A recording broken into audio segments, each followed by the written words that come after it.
All right, this session is called QGC, What You Don't Know. Now, am I a QGC developer? No. But I work with some of the best. So why am I giving this talk? My name is Andrew Wilkins. I'm the CEO of Ascent Engineering.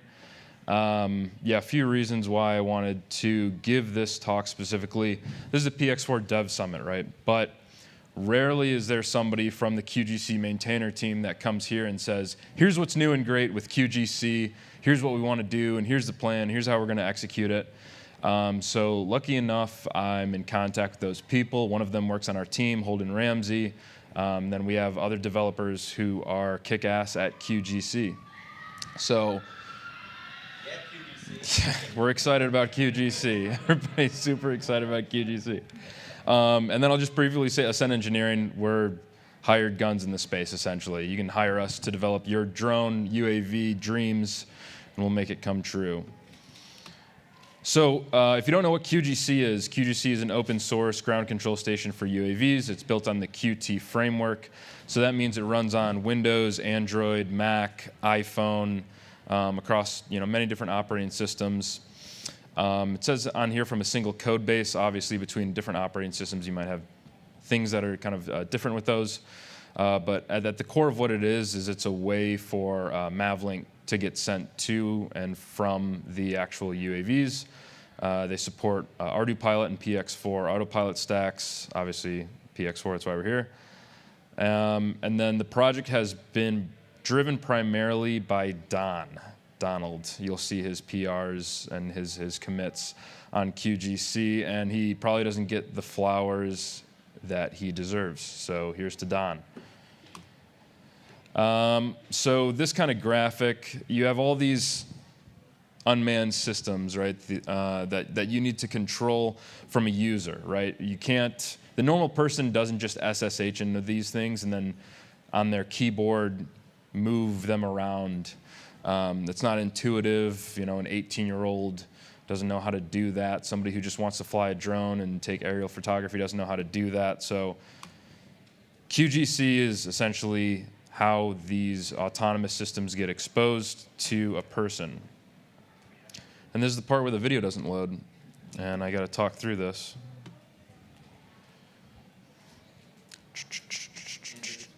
Yeah. Apparently my mic skills are not great, so we're gonna do it this way. Try that. No, it's facing down. Give that a shot. All right, thanks, big dog.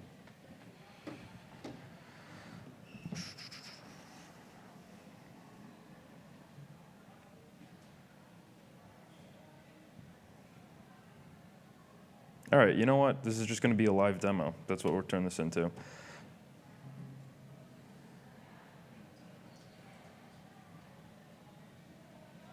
All right, so here's QGC. So as you can see in the bottom left window, this is where our video feeds come in. Upper left, you can have manual connections, connect to all different types of drones, USVs. As you can see here, our maps loading about where we are. So when your actual drone loads up, you'll see this red triangle, and you can do things like plan missions, especially for mapping, like LiDAR missions. I'll do plan flight right here. You can set a takeoff waypoint. You can do patterns, like a survey. And then you can upload these to your UAV, and it'll go out and execute those and relay battery status, telemetry, attitude, GPS, stuff like that. Yeah, here's what it actually looks like. So this is actually a multi-UAV setup in QGC. And you can see here we're doing some path planning in the upper left-hand corner. You can see what mode it's in. You can see its health, stuff like that. And this is what it looks like on an actual controller, right? This is a HereLink controller, pretty standard way of connecting to your UAVs. So this talk specifically is about these topics here on the right-hand side, is like what you don't know about QGC. These features and these cool things that have been pushed in like the last 6 months that we think that people should be aware of. So the first one is console logging. Obviously, there's been logging in QGC before. This has been split into category, they're excited about it, category hierarchy.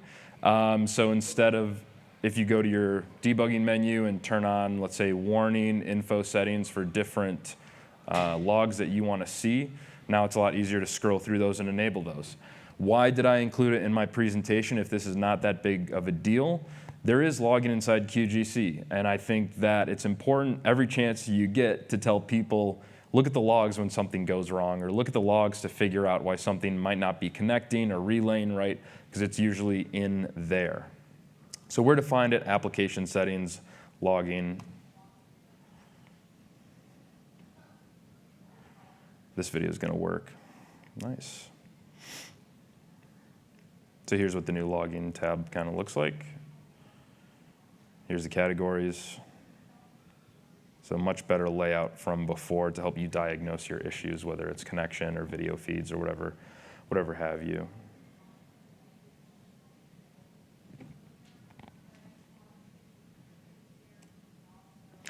The Android joystick SDL3 refactor. This is an exciting one. The previous problem, QGC used SDL2 for joystick and game controller support, and that was on desktop. On Android, things were a little bit different. It was a bit more manual. They needed this Java native interface, and it just wasn't good across operating systems. The solution was a refactor by Holden, migrating both code bases to a single SDL3. So basically just updating to SDL3 and deprecating the joystick Android class that was on QGC. Now, why does this matter? So it adds a ton of new capabilities via SDL3, the gyroscope, and I mean, you can read essentially this list right here. At the core, it is developers' ability to better expose functionality from QGC on different hardware, right? So hit this button and it executes a custom script on board and the drone does a loop-de-loop, right? Whatever have you may be, but it gives developers the building blocks to do cool things with QGC and with their drones. Like allows end users to have a joystick indicator in the toolbar to show controller battery level and connection status. And I think from the early days in QGC, when it was a lot of, hey, this is cool and it runs on Linux, nowadays we're seeing a lot of, hey, this is cool and it runs on Android. We're seeing a lot more builds for Android. In fact, most of them are Android builds. I said, what does this mean? And like I said, it yields to better controller support. For UXV controllers, this is a common complaint. It's like, hey, this button isn't working quite how I want it. Those issues are now been solved because of this update. This controller here on the right is actually a custom controller, Godfrey from Reese. Yep.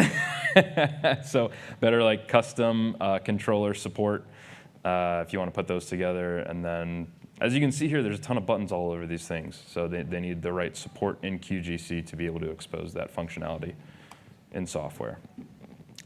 Bluetooth LE. So QGC did support Bluetooth Classic, but no support for BLE. Users wanted it. It was added on top of the existing Classic Bluetooth infrastructure to allow users to switch between Classic or low energy when adding new Bluetooth comms links. Where to find it? Normally, as you would if you're adding any other comm link that you would before, under comm links and add. And I'll show a little video here. Go into settings, comm links, add. This is better than a live demo because I can't mess it up. You go to Bluetooth, BLE, and then this is just if you just scan for devices, these are all the devices that you can connect to for Bluetooth Low Energy.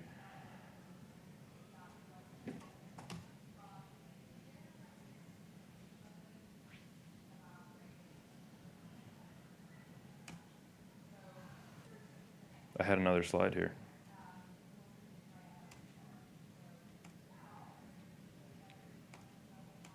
Well, apparently I didn't. The reason that people care about Bluetooth Low Energy is that it has been added to new boards, and so that functionality needs to be there for connecting to these new boards in order to communicate with them over Mavlink.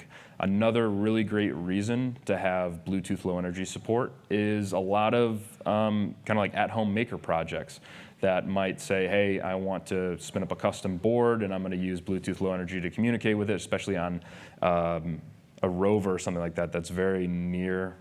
You know, you don't have to fly it like a mile and then it loses connection. It's very close to you, it's low cost, especially for like UGVs or smaller UAVs that people just want to fly in their room. That support has been added so that functionality is there. As well as we've been seeing a lot more architectures where there is an edge device that's connected to a high-powered radio, like a Doodle, a Silvus, a DTC, that goes out to the drone. And then the edge device has something like Bluetooth Low Energy on there or Wi-Fi or something that people then pull out their phones and then connect to in order to connect to the drone. So you run a Mavlink router on that edge device, and then you can communicate over something, like BLE or Wi-Fi, and then multiple people can actually use that to connect to the drone instead of creating a new link to the actual drone. It saves on bandwidth. libarchive has been added. QGC, before the most recent update, QGC only supported XZ and zlib archive formats.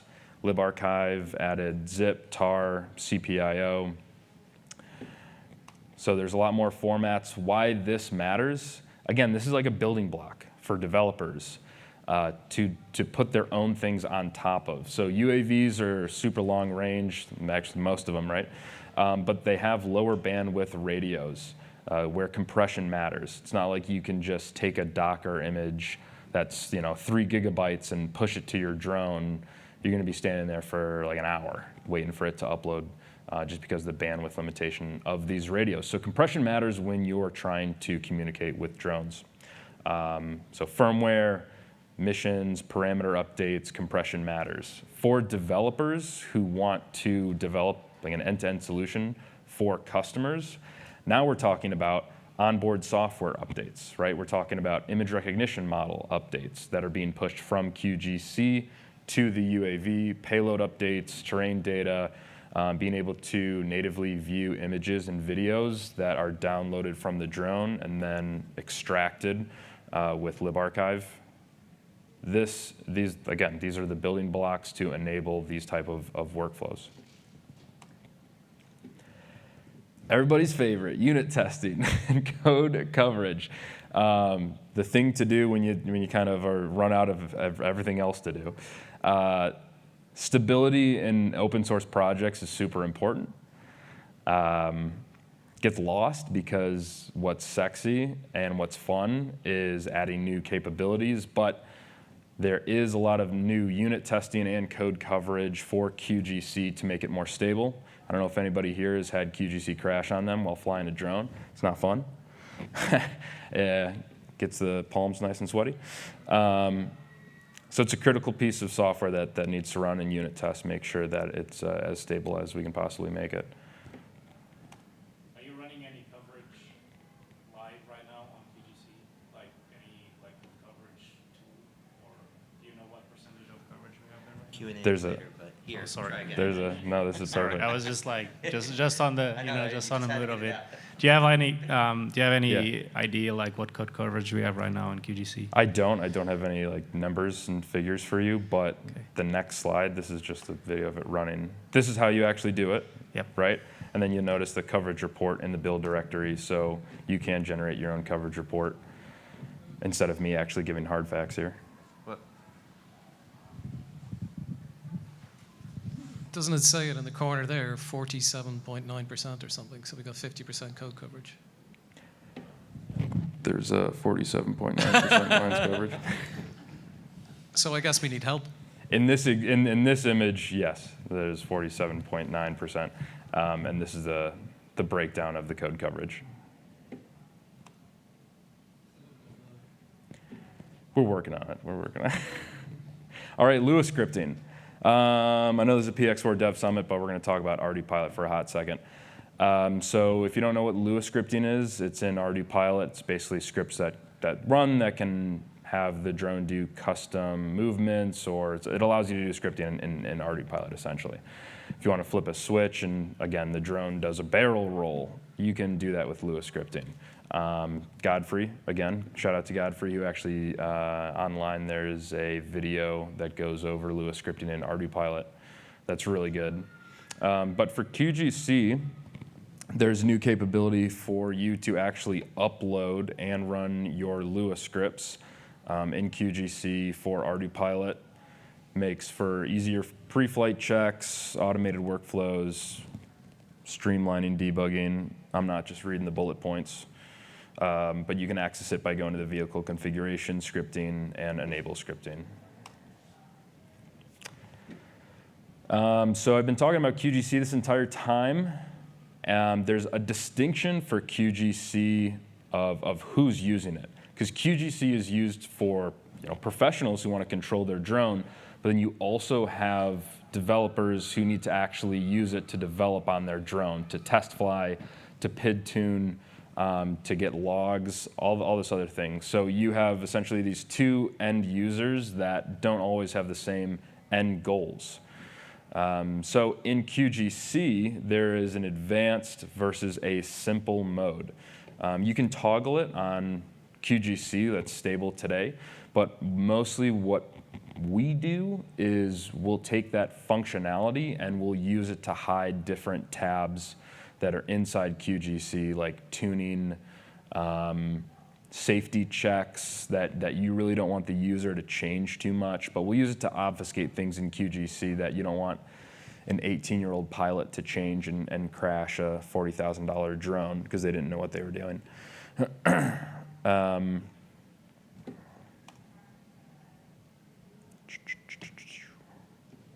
So you can see how to do this on stable QGC. You just hit the version number, you click yes to go into advanced mode.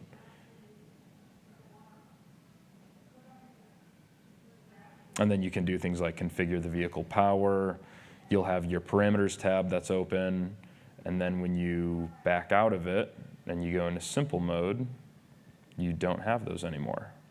So as you can see here, the parameter tab is not there, but then you re-enable advanced mode, and there you are. You can add a lot of capabilities on top of this, like only going into advanced mode after you sign on to your account and it hits some back-end server to authenticate or have a password. So it's expandable, but it's very important for companies to basically say, here's our version of QGC, here's the advanced flavor, and here's the simple flavor for our customers. And it's not very well known, surprisingly. Rebuilding the video pipeline. This is something that is in the works.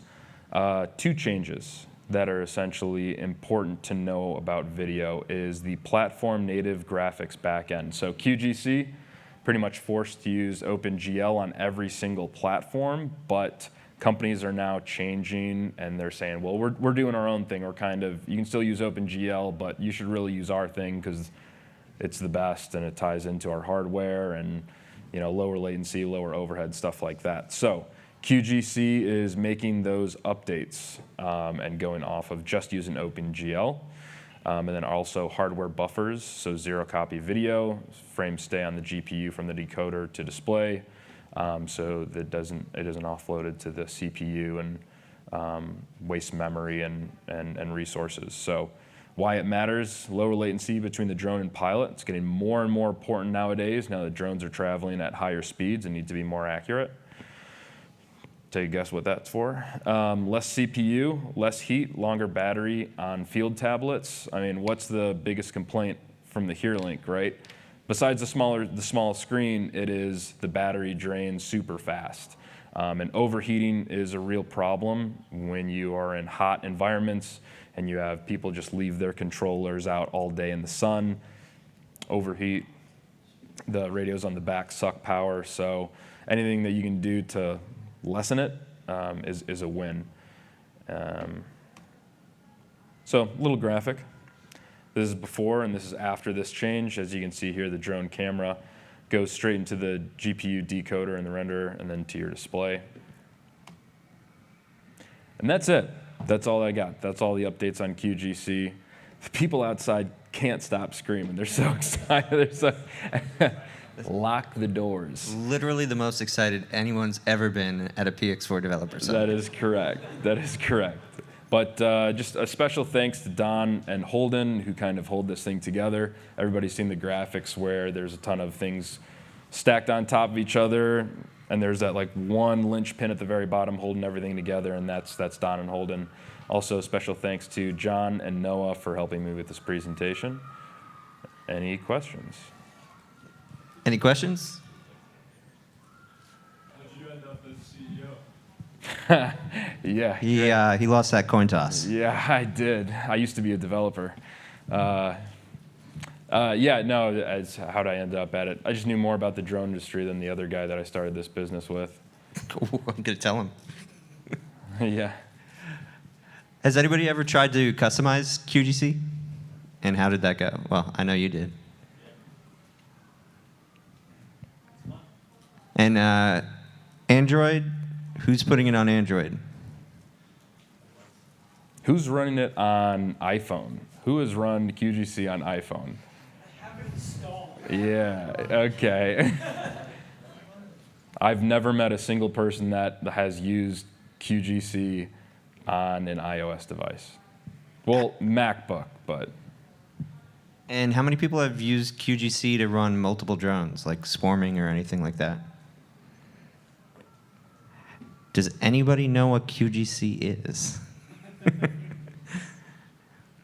All right, I'm waiting for Ramon to get back to me. Let's see what's going on there. I got a text message. I can jump into my impressions at any time. Nope. No, do the Godfrey one. Godfrey. I can do. What is it? Guinness in America is shite. That's Godfrey. All right.